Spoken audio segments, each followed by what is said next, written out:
Madam. Madam Ivan. Hi guys! Welcome back to my channel, and for today's video, sobrang tagal ko nang gawin ng video na to, ang mag-haul. Dahil ilang week na ako nakauwi galing ng Thailand, pero hindi ko pa rin naipamimigay ang mga, actually hindi pala. Naipamigay ko na yung ibang mga pasalubong ko at nagamit ko na yung mga ibang mga pinamili kong damit. Pero marami pa rin akong hindi napapakita. So kaya naman ngayon, gagawin natin ang Thailand haul. Ito yung mga pinamili ko sa Thailand. Nung nandun kami nila Jing, ng ibang BNP. And unahin na natin. Sorry, medyo makalat ang kwarto dahil kakagiting lang namin and hindi naman kakagiting. Medyo kakabangon lang namin and I decided na gawin na to kasi baka kung saan na naman ako makarating. Kasi galing Thailand, pumunta ako ng Iutoy, after ko mag-Iutoy, pumunta ng Pampanga, tapos paalit na naman ako ng Zambales, baka mag-late ako or Cebu, tapos hindi ka pa rin nabubuklan. Hindi ko pa napapakita sa inyo ang mga napamili ko noong nag-Thailand kami. But before anything else, I would like to thank Jing Narino for the opportunity. Maraming salamat, Jing. And see you very soon for our very special project. So, ayan. Mag-subscribe na kayo kay Jing. Baka kayo ang isama namin sa Thailand. All expense paid trip going to Thailand. So, mag-subscribe na kayo at lagi kayo magka-comment para more chances of winning. At anyway, yun na nga. Nila yung love you. So, yung pinakamaraming nabili ako sa Bangkok, Thailand ay mga damit dahil prior ako umalis ng bansa papuntang Thailand, sabi ng mga friends ko at sabi ni Tim, ang kumari ko minsan daw, pumupunta ka ng Bangkok na ang dala niya lang ay isang panty at isang bag. So, yung most of the time, doon na siya namimili kasi mura daw doon sa Thailand. So, sabi ko, i-try natin. Pero kung daw ako hindi ginawa yun, marami akong dalang damit, pero marami pa rin ako napamili. Actually, ang mumura ng mga damit doon, ito ay nabili ko. Ito, may una ko pakita sa inyo. Yan, Lando. Bilang ako ay mahilig mag-Lando, ayan. I got it for 100 baht, I think, or 150 baht. So, parang kumapatak ka ng 170, mga ganun. Mura lang ito, guys, kasi ang ganda ng quality nito. So, bilang ako ay mahilig sa Sando. And then, ito naman, ito na yung nabili ko to, ito naman. Hindi ko na maalala kung magkano to, pero medyo mahal to kasi ang pogi nung nagtitinda. So, sabi, natawa nga ako binili ko, nakabungad pa lang kami. Pag pumasok ka pala, may mura pa pala. So, ito, nagpuot ko na to sa Pampanga ako. Nilabahan na to, pinakita ko na sa inyo. And of course, nakabili rin ako ng dalawang, parang ano ba tawag dito? Oversize skirt. Ang gaganda.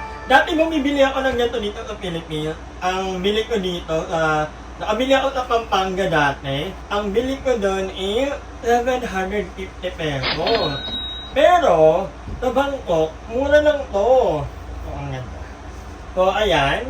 Mura nga lang to. Mali nga ako dapat pala dinamihan ko na. So, kaya lang, sabi ko, baka may ano pa, baka may iba pa, ganyan. At nung bumalik na ako, wala na. So, ito naman yung ang design. So, I got it for, basta mura lang to guys. Mura, kung dito 700. I think sa Thailand, nasa 400 pesos lang to. Hindi in bata. Basta mura lang, parang 300 to 400 pesos only. Murang-mura na compare dito sa atin. So, Ate Dea, paano? Dito nga pala kapatid ko, Ate Dea, dahil nagbabakal ko na ulit sana 3 araw. Tapos, nakabili rin ako ng isang maleta. Binili ko to for 10 pesos. Siguro mga, magkano ko ba ito nabili? 600 baht? Parang 600 to 700 baht. Ko lang nabili to. So, mura lang, parang 1,000 pesos. Bumili na ako kasi, kailangan ko ng ito pang maleta. Gawa ng hindi na yung mga gamit ko that time. Tingnan na natin ang laman ng aking maleta. Ang ganda niya, for 1,000 pesos ang ganda niya. Although yung ibang mga laman dito, dati ko ng mga gamit. Papakita ko na ng iba. So meron tayo dito ziplock for condom and lube. Nakabili rin ako ng inhaler. Marami to, kaya lang siyempre may mga pinagbigyan na ako. At hindi ba nabigyan ako ta? Gamit po. Gamit, Nareklamo ka pa, walang gumamit mo. Tingin ko kayo ni Mama. So, ito ay inhaler. I got it for... hindi ko na maalala. Basta muna lang guys. In fairness, murang-mura lang. Mura sa Thailand. Ang sarap mag-shopping sa Thailand. Wow, dami pera.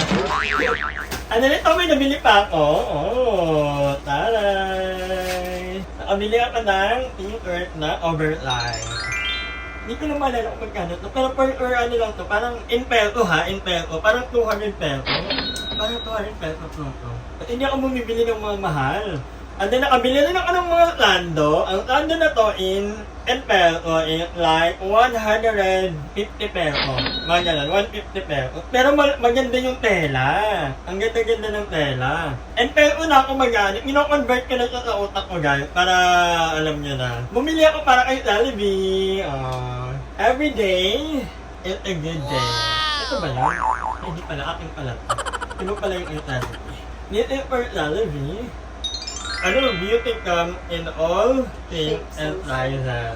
Time to drink some coffee. At Jollibee, laging ang iniinom niya ay gin, red horse, o para maiba naman, coffee naman. Ayan. Ito, this is mine. Every day is a good day. Wala day niya kasi dalagang sana, hindi ko alam kung time na kayo, pag December, babalik ako ng Thailand. Ano meron na tayo? Vogue! Di ba? Wala.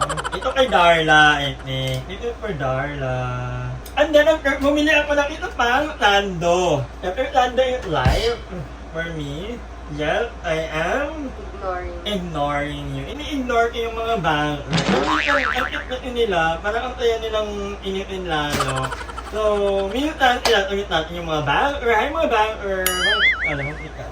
And then, bumili ako ng mga medyas, alam nyo, surprisingly, dito pala yung kung hinahanap. Nakabili ako ng mga medyas, sobrang mura lang. Kung sa Philippines, parang nasa 200 na to eh. Yung gatong quality, 150 to 200. Pag sa Divisoria mo binili. Doon, nabili ko to for 150 pesos, 5 na. Limang piraso na guys, imagine that. Kaya bumili ako ng 5. Yung dalawa, ay yung isa, hiningi. Yung isa, nagamit ko na. Eto, nabili ko to, kasi ano lang to eh, parang may sobra akong pera sa rabbit card. Yung rabbit card kasi, tinatanggap ko sa ibang mga store. So, sabi ko, ay sayang naman yung rabbit card. Kasi matagal pa akong babalik ng Thailand. Ilang buwan pa. So, sabi, bili ko na lang ng lotion. Gawa ng, ako naman ay mahilig mag-lotion kahit na pagka-itim-itim ko, lotion and life. Diba? May lotion ang bakla. And then, we have here, parang may ito pa nito. Yung tinignan mo, hindi ko alam anong tawag dito. Parang ano tayo nito? Ito na kay mama. Yung mama, hindi mo ganito yung mama. Ano sa ganda niya? Or may Tapos crop top. lagi ka naka-dress. Oo, maxi dress. Lagi naka-dress ni mother. Actually, may tinan ako kay mama dati, picture. Ay, ba't yung, yung dress? Baka hindi magkato kay mama. Dapat next time, may padala si mama na dress sa akin para alam ko kung, itong matinglak eh. Ito, nabili ko to for only 150 pesos. Peso na ha, in peso na to. And then, bumili din ako ng pabango. This is actually a gift from, parang dinagdagan ko na lang. Ano mahal din yung pabango. So, hindi ko alam kung ano ang kay Jollibee at kay. Ako. Ikaw? Oo. At ideya din na ibibigyan ko. Iping. That one? If ideya ay nandito, so this is for Deya. So, Thank you. yung gift ko kay Aye ay kinuha niya na, nabigay ko na. Actually, ito ang gel. Ayan, for Ate Dea. And then, this is for Jollibee. And then, this is for Darla. Bumili ako ng mga hikaw, actually. Para dito sa... Hindi ko alam kung sinong makakaunang makakabinyag ng mga to, pero bumili ako ng hikaw. Mura lang to. Peki naman to, guys. Ang mura sa Bangkok talaga. Ang mura nang mabilihin doon. Kahit medyo mainit lang nung pumunta kami. Ito yung vape.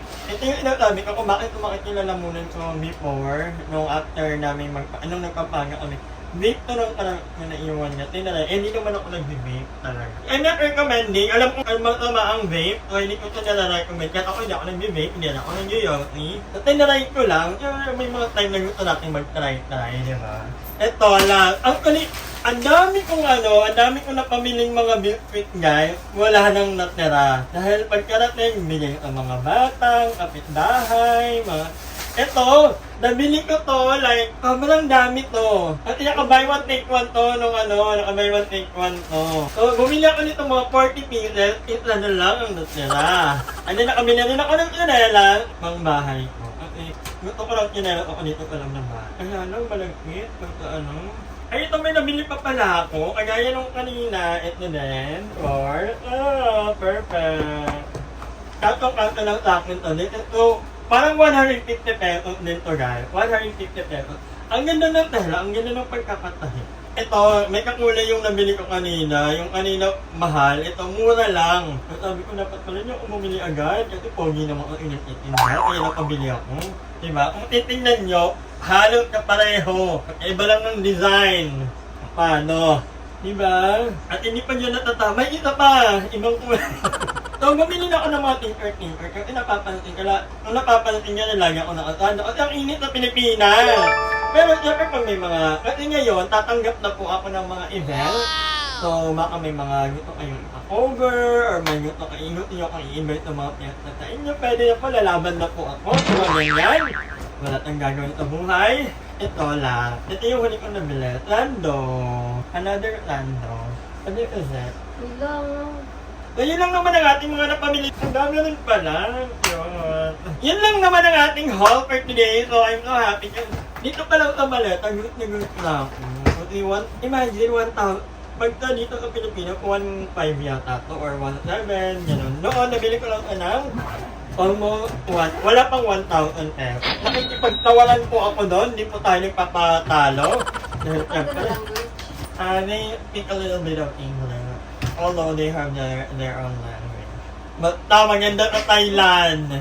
Actually, I promise naman na itasama ko si Papa ng year. Hopefully. Dili December? Ha? No. Gusto nila yung may banilan. Kung si Mother, gusto artista. Kung si Mother ay gustong sumama ng Thailand ng year. Oh, sige, pag-iipunan natin yan. But anyway, for now, I have to make laba-laba. Kung ang dami ko pang gagawin, tapos may lakad pa kami. So, maraming salamat sa pananalo ng video na ito. And magkita-tuta tayo sa susunod. Bye! So, ayan, after nating ginawa natin kanina, nilinis ko na, natanggal ko na actually yung pool. Oo, naitabi ko na. Malakot ang ibenta. Kaya lang may konting, very konting ira lang naman. Yung isang tan, parang bumuka. So alam mo yun, ewan ko kung may nabibili bang ganon. Pero piling ko magagamit pa naman ka. Pero kung kung yung hirap niyang punuin guys, medyo nakakasra. So balak ko, ibenta na lang ng 50%. 50%? Ano to, namimigay ng pera. Magagamit pa natin yan. Pero tabi-tabi muna natin ka. And niligyan tayo dito ni Kuya, update lang. Ito ay galing sa kapitbahay, kanila Kuya Jel. Nilagyan nila ng lagayan ng upos ng ingarilyo. Dahil may mga kasama tayo dito sa bahay na ng mga nag-Yorkie. Ako hindi ako nag-Yorkie, pero kung gusto nilang mag-Yorkie din, malang naman ako for as long as itapon sa tamang lagayan. Dahil nakaka-serve ko kung may mga nakakalat na mga Pero pero dito si Mama Joven. Technically si Mama Joven ay ampon na dito sa pamamahay na to. At dito naging caretaker na rin siya. Ito ba yun? Nagpamahala. Ano ba? Nagagamit na rin natin yung ating electric fan na hindi yumuyuko. Hindi ko. Walang respeto. Pero dito, tingnan natin. Oh, may internet here. So, nandito sa Manila kasi nagpa-adjust ng ngipin, di ba ang arte, nasa-laser. Tapos ang gantin na sa Manila. Oh, i-flex mo talaga? Hindi na pinupunta niya dito. Ano ba? Dahil mo kasi hindi kasi ayaw niya nang magpalit ng denting. Gawa ng parang ilang ilang month na lang. Parang 4 or 5 months na lang. So every month na lang pumupunta. Yung pinunta niya dito, hindi na pinunta niya dito. Flex mo namin. May naman. Hindi, kasi nag-iipon naman ka. So, kaya niya naman. Kasi niya naman. Sa susunod madam, yung dentist na lang papuntahin niya ng late. Pwede din, oo. Di ba, F? Ganun na lang. Tama yun. Home service. Service na naman matang late eh. Wala kaming masyadong ganap. Okay, kakarating lang namin galing Pampanga few days ago, pahinga. So, pahinga lang, and then, supposedly, bukas, pupunta ako ng Bicol. Kaya lang Ang daming... Ako dapat si Ryle. Kaya lang, sabi ko kay Ryle, may isa ko racket. Racket kami sa Zambales, yung Jollibee, kaya naman, unahin ko muna yung Zambales. Kasi yung May Zambales, pera. may pera.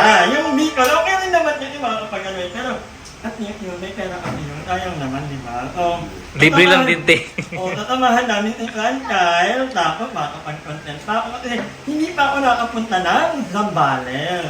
Di ba? So, yun yung gusto kong mga niyan. At samahan nyo kami sa aming mga magiging adventure. At panoorin nyo na rin ang vlog ng mga bayon kasi lahat kami halo may mga upload. Maraming salamat sa panonood ng vlog. Bye! Hi! Maraming salamat sa panonood ng video na to. At kung natuwa ka, please don't forget to like and share this video. Mag-subscribe na rin kayo para bongga na! Yun lang.